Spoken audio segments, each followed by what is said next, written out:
Hari ini kita akan membahas tentang analisis regresi.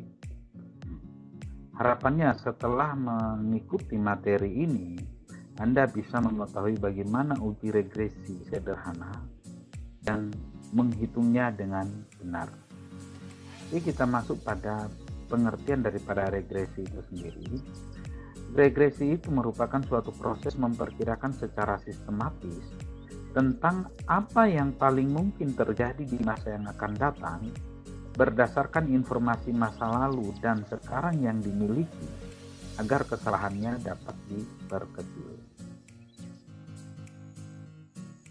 Kegunaan daripada uji regresi ini adalah yang pertama untuk meramalkan atau memprediksi.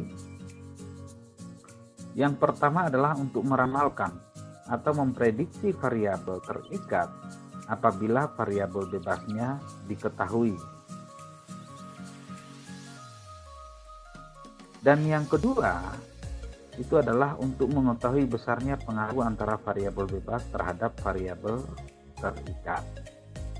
Regresi ini dapat dianalisis karena didasari oleh hubungan fungsional ataupun hubungan yang menunjukkan sebab akibat atau kausal antara variabel bebas dengan variabel terikat. Karena ada perbedaan yang mendasar dari uji korelasi dan uji regresi. Pada dasarnya, uji regresi dan korelasi keduanya memiliki hubungan yang sangat kuat dan mempunyai keeratan.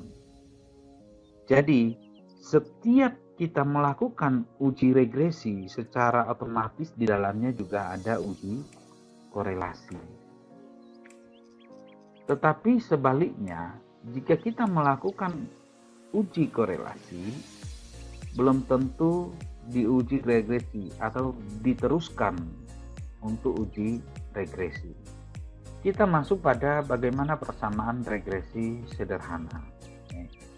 Untuk regresi sederhana itu adalah Y sama dengan A plus BX, di mana Y merupakan subjek variabel terikat yang diproyeksikan, kemudian X adalah variabel bebas yang mempunyai nilai tertentu untuk diprediksikan, kemudian A itu merupakan nilai konstanta harga Y jika X sama dengan 0, dan B adalah nilai arah sebagai penentu ramalan ataupun prediksi yang menunjukkan nilai peningkatan jika nilainya positif atau nilai penurunan jika nilainya negatif variabel Y.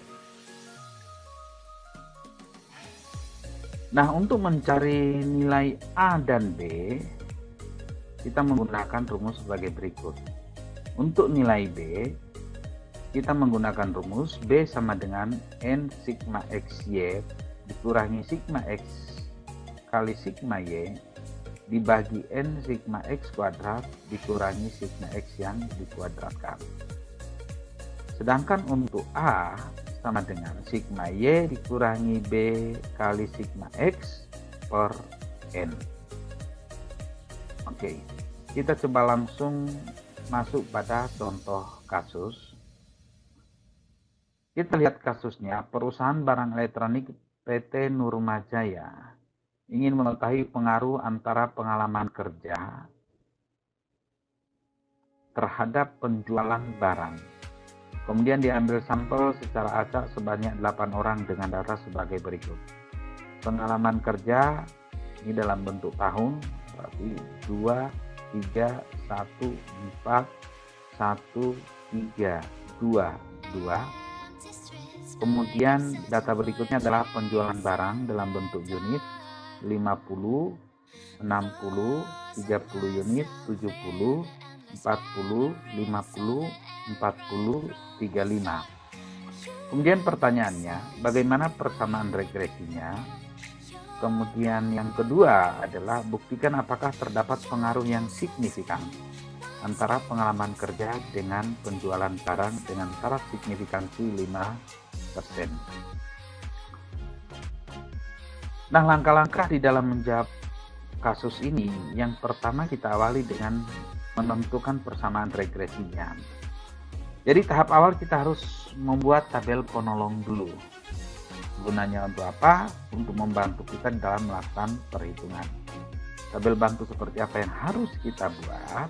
Yang pertama ada nomor, ini yang akan menunjukkan banyaknya data. Kemudian ada X, kemudian ada kolom Y, karena kita harus mencari nilai sigma X dan sigma Y. Kemudian ada X kuadrat, totalnya merupakan sigma X kuadrat. Kemudian ada Y kuadrat, totalnya atau jumlahnya menunjukkan sigma Y kuadrat. Dan yang terakhir adalah XY atau X kali Y, menunjukkan sigma XY. Setelah kita membuat tabel bantu, kita masukkan data-data yang ada dalam kartu tadi. Kita lihat banyaknya data, ada 8 data. Kemudian nilai X kita masukkan ke dalam kolom X. Jadi nilai X ini tentang pengalaman kerja, ya. Semuanya kita masukkan di sini secara berurutan. Demikian juga untuk Y. Y ini merupakan penjualan barang dalam bentuk unit. Semuanya kita masukkan pada kolom Y. Kita jumlahkan untuk X, ketemu sigma X 18, kemudian sigma Y 375. Berikutnya X kuadrat ini dari mana? Berarti yang ada di kolom X ini kita kuadratkan. Kemudian 2 kuadrat ketemu 4 dan seterusnya. Totalnya ini adalah merupakan sigma X kuadrat. Totalnya adalah 48. Berikutnya adalah Y kuadrat, berarti nilai Y yang ada di dalam kolom Y ini kita kuadratkan. Ya, 50 kuadrat, kemudian 60 kuadrat, hasilnya adalah seperti ini. Sehingga setelah dijumlahkan ketemu 18,825, merupakan sigma Y kuadrat. Dan yang terakhir adalah X kali Y, yang ada di kolom X ini nanti dikalikan dengan yang ada di kolom Y, sehingga ketemu adalah hasilnya seperti ini. Kemudian jumlahnya adalah 930, ini merupakan sigma X Y. Setelah kita menentukan nilai berdasarkan notasi yang ada dalam rumus, berikutnya tinggal kita memasukkan ke dalam rumus. Untuk persamaan regresi, dari data yang sudah ada di dalam tabel penolong, tinggal kita masukkan ke dalam rumus. Yang pertama kita menentukan nilai B-nya. Oke, jadi menghitung B dengan rumus seperti yang sudah disebutkan sebelumnya. Jadi nilainya tinggal dimasukkan ke dalam rumus. N adalah 8, kemudian sigma XY ketemu 930. Jadi 8 kali 930 dikurangi sigma X itu 18 dikali sigma Y 375 dibagi N itu 8, sigma X kuadrat 48 dikurangi 18 kuadrat, sehingga B sama dengan 690 dibagi 60 ketemu 11,5. Jadi 11,5 ini merupakan nilai B. Berikutnya kita menentukan nilai A-nya. Nilai A-nya bagaimana?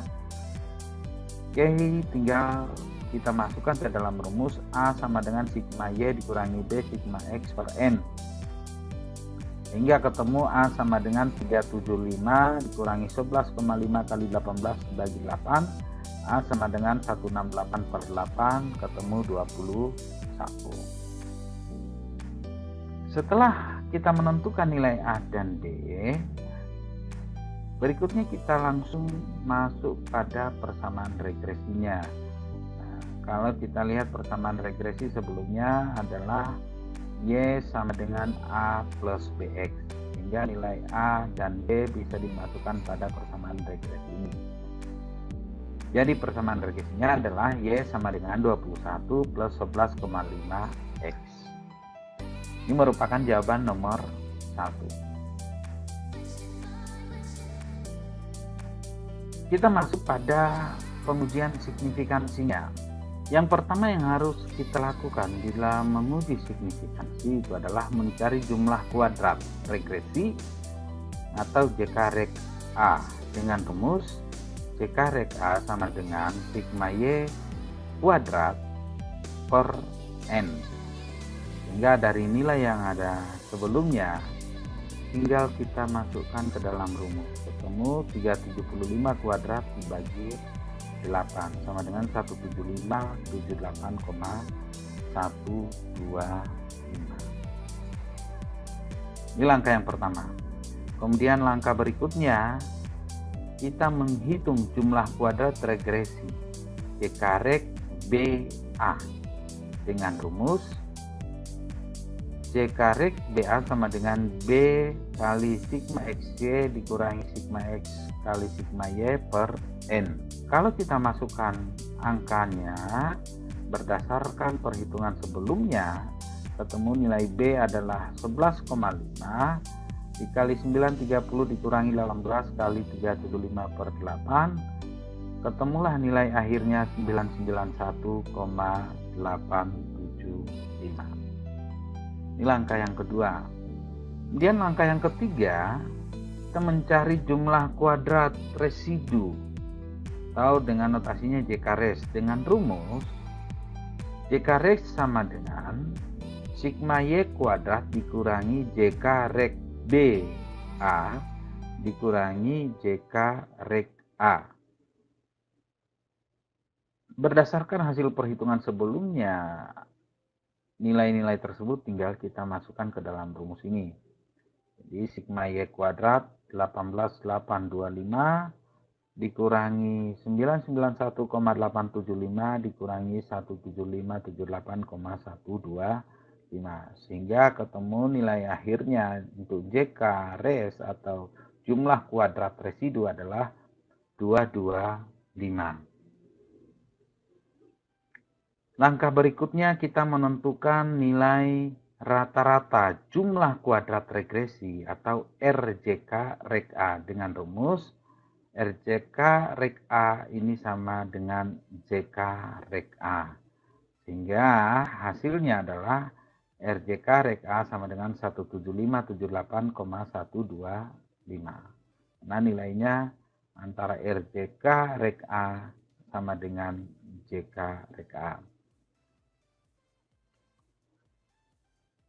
Langkah berikutnya kita mencari nilai rata-rata jumlah kuadrat regresi RJK Rek BA dengan rumus RJK Rek BA sama dengan JK Rek BA. Sehingga kalau nilainya kita masukkan, RJK Rek BA sama dengan 991,875. Tahapan berikutnya kita mencari rata-rata jumlah kuadrat residu dengan rumus RJK res sama dengan JK res per N-2. JK res sudah kita tentukan sebelumnya, sehingga tinggal dimasukkan ke dalam rumus ini. Jadi RJK res sama dengan 225 per 8-2 dan hasil akhirnya 42,5.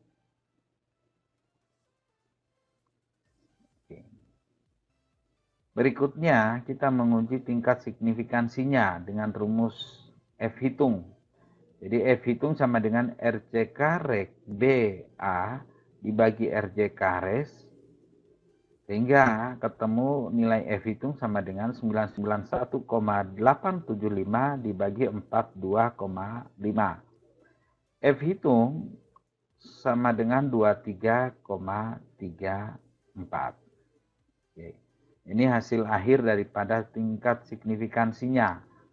Kemudian nilai F hitung ini nanti akan kita bandingkan dengan tabel. Kemudian bagaimana cara kita untuk mengambil keputusan atas kriteria uji signifikansinya? Tentu yang menjadi perhatian kita adalah kaidahnya. Kaidahnya bagaimana? Jika F hitung lebih besar daripada F tabel, maka artinya signifikan. Kemudian jika F hitung lebih kecil daripada F tabel, maka artinya tidak signifikan. Nah, berdasarkan hasil perhitungan, Ya. Dengan ketentuan tingkat kesalahan alfa 0,05 ataupun 5% dengan DF(n-2) sehingga didapat F-tabel 5,99. Bagaimana menentukan nilai F-tabel? Cara menentukan F-tabel nanti akan kita bahas tersendiri. Kesimpulannya, karena F hitung lebih besar daripada F-tabel, maka terdapat pengaruh yang signifikan antara pengalaman kerja terhadap penjualan barang. Ya, ini adalah merupakan kesimpulan akhir daripada uji signifikansinya. Ya. Jadi dengan melihat nilai F hitung, jika lebih besar daripada F-tabel, maka dikatakan signifikan. Nah, dari hasil perhitungan, ternyata nilai F hitung lebih besar daripada F-tabel. F hitung ketemu 23,34, sedangkan F-tabel ketemu 5,99. Berarti artinya terdapat pengaruh yang signifikan antara pengalaman kerja terhadap penjualan barang. Ini merupakan jawaban nomor 2. Oke, itu gambaran tentang regresi sederhana dan contoh kasusnya termasuk penyelesaiannya. Mudah-mudahan bisa bermanfaat. Sampai ketemu di materi berikutnya. Saya akhiri. Assalamualaikum warahmatullahi wabarakatuh.